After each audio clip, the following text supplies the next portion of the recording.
Hi there, I'm Dr. Deepak Goyal with the College of Biomedical Science at Larkin University. This is a presentation on behalf of the South Florida Geriatric Workforce Education Program on alcohol use disorder. Disclosure: this presentation is supported by grant funding from the HRSA. Our principal investigator is Dr. Noshira Pandya and our administrative director is Dr. Sweta Tawari.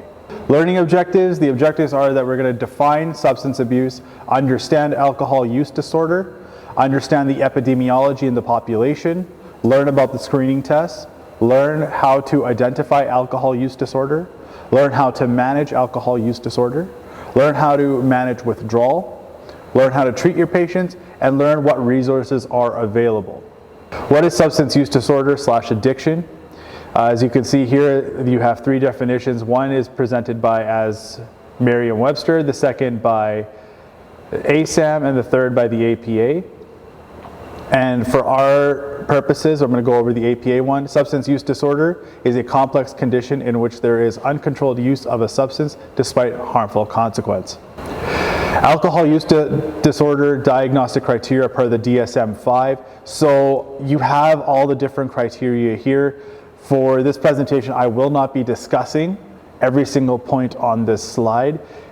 Our biggest thing is that you have to make sure that you need at least 2 of these criteria that you see here on the presentation within a period of 12 months. The moment you have these 2, it should prompt you as the physician that you need to do a little bit more work in looking at your patient. So, why bother? Alcohol affects everyone, not just the patient you are seeing. It affects their friends, their family members, and the community. The CDC estimates that approximately 95,000 people die year, and deaths related to any alcohol use, that number is approximately 100,000. You're probably thinking to yourself, man, this just has to affect young people, right? Guess again.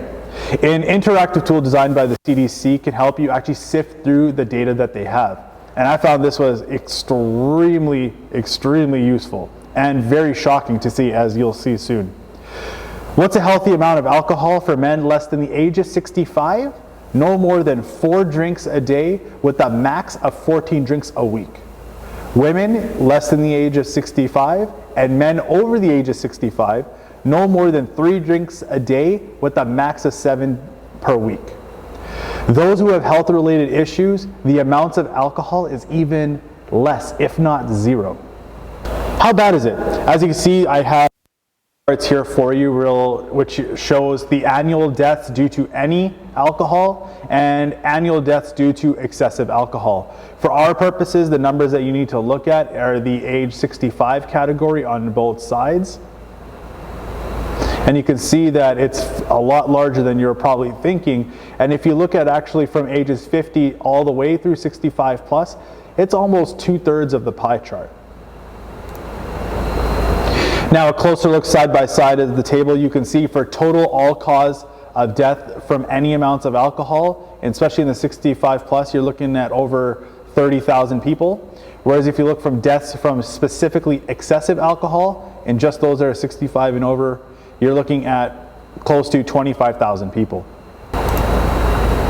Now, a further dive into the numbers, you can see that the excessive alcohol deaths in just males alone is approximately 17,000, or just a little under. The excessive alcohol deaths in females, you're looking at just over 8,000. Any alcohol-related death in males over 65 is just shy of 21,000, whereas any alcohol-related deaths in females over the age of 65 is just under 10,000. Remember, these are just estimated deaths per year. Some years you'll have more, some years you'll have less. These are just estimates that were done. So what can you do? Screening tests are very easy and effective. All patients should be screened at every visit or at least once every 3 to 6 months.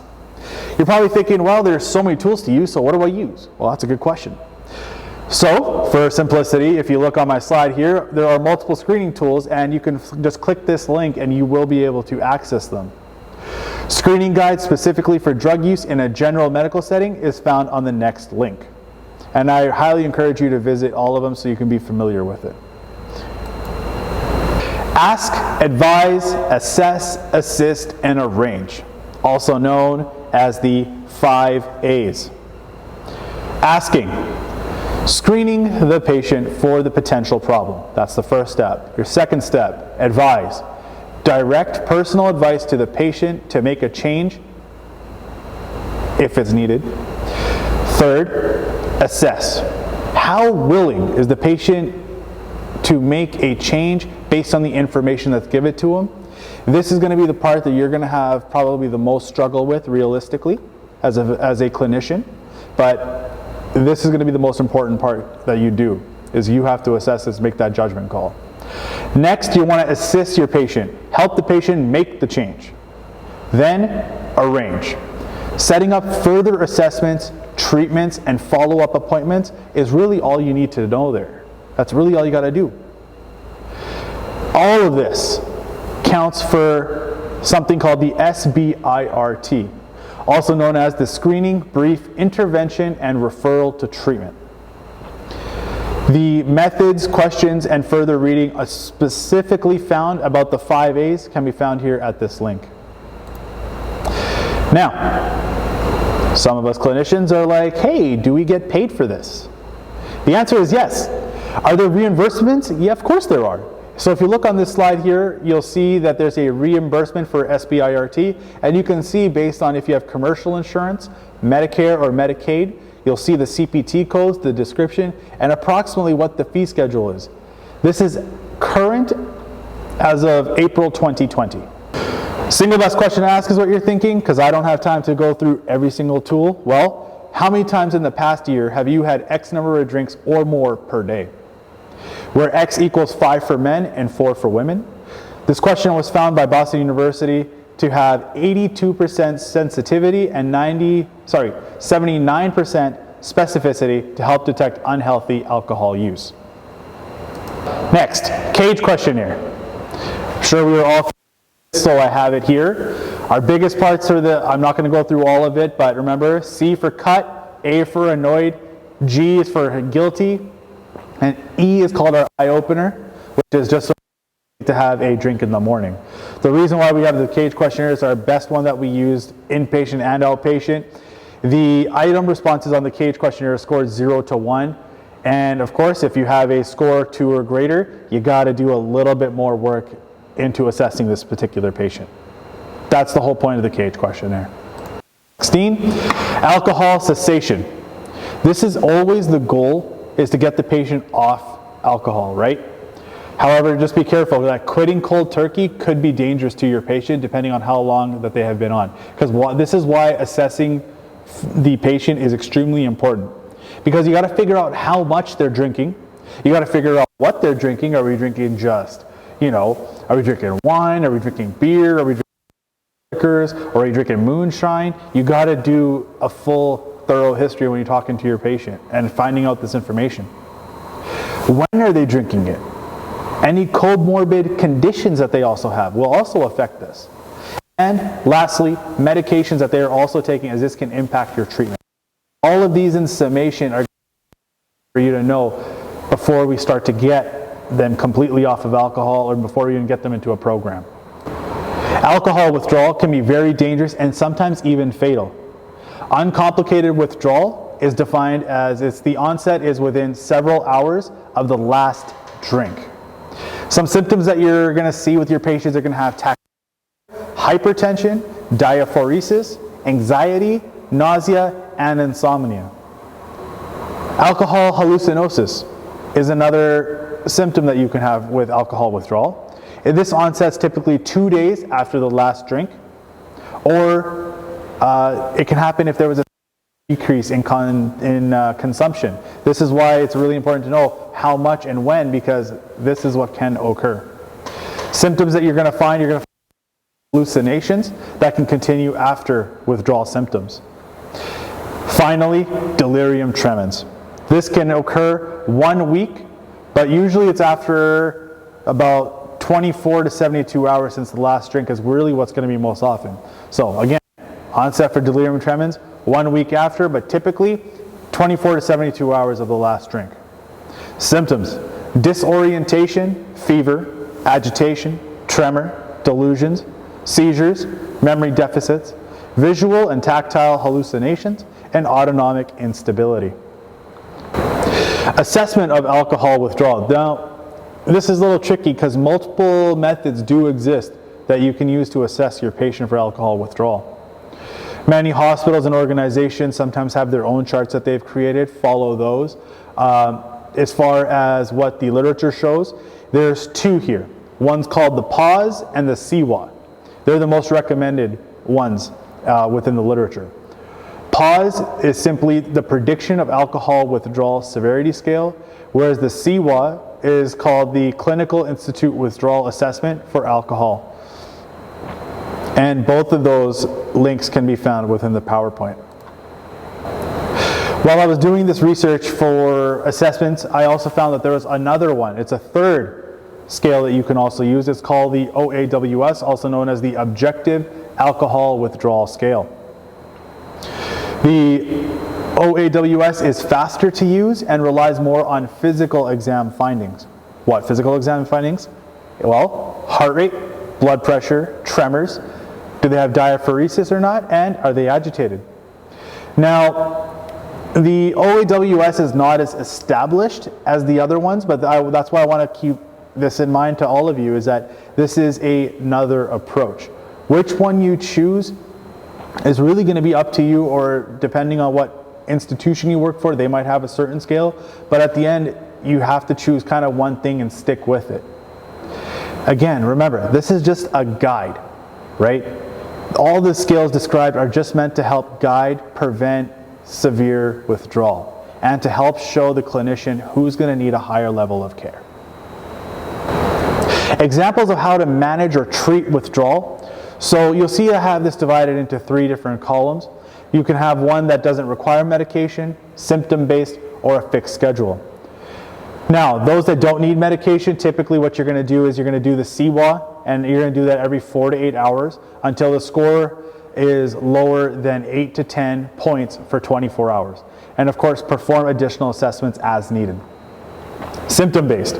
Administer the CWA every hour to assess the patient's need for medication. And then once you know what their score is going to be, and once you calculated it, now you're going to need medication. This medication is going to be done, for example, every hour when the CWA score is at least 8 to 10 points. Okay? Now, the 3 medications I have listed here that are used, or suggested even, chlordiazepoxide, diazepam, and lorazepam. Now again, your institution might have a different one, but these are going to be the ones that you'll see in the literature. A fixed schedule. You could administer one of the following medications every 6 hours. You could just give them chlordiazepoxide, 4 doses, and then 8 doses. So again, for example, chlordiazepoxide, 4 doses at 50 milligrams, and then you can do 8 doses at 25 milligrams. Diazepam is another one, 4 doses at 10 milligrams, and then 8 doses at 5 milligrams. Lorazepam, 4 doses at 2 milligrams, then 8 doses of 1 milligram. Of course, provide additional medication as needed when the symptoms are not controlled. In other words, the CWA score remains at 8 to 10, and you're going to need to add extra medication. So again, whichever of these methods you choose, right, it's really just going to depend on your patient presentation and what the CWA score is at that time. And of course, it's also going to depend, is this going to be inpatient versus outpatient? If it's outpatient, are you going to send them inpatient? Always choose the best agent based on your patient at that time. I cannot stress that enough. For example, if they have chronic liver failure and you're choosing a longer acting benzodiazepine, that might not be a good idea. So you might want to choose a different agent in that example. Adjunct medication can also be used to help certain symptoms. For example, haloperidol, we can use that for agitation and hallucination. Clonidine, you can use that for autonomic instability. Again, these are just examples of other things that we can do. In the outpatient setting, what's the best approach? That's a tough one because there is no one size kind of fits all. Common things that we can recommend for every single patient: education, therapy, and of course, positive reinforcement. While medications do exist, they are always combined with some sort of intervention, and it's rarely ever used by itself.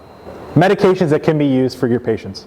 The first line medication is recommended to be naltrexone, but acamprosate is also accepted. Now, the reasons why you would choose naltrexone is because it's easier dosing, such as once daily or even once monthly injectables are also available for your patients. This will definitely allow for better adherence, and they might be more receptive to that than, say, acamprosate, which is going to require you to have multiple pills a day. Now, to reiterate again from the previous slide when I had said that you want to choose the best drug for your patient, acamprosate over naltrexone is because your patient is, say, on opioids already. You don't want to give them naltrexone because then the opioid will become useless in that patient.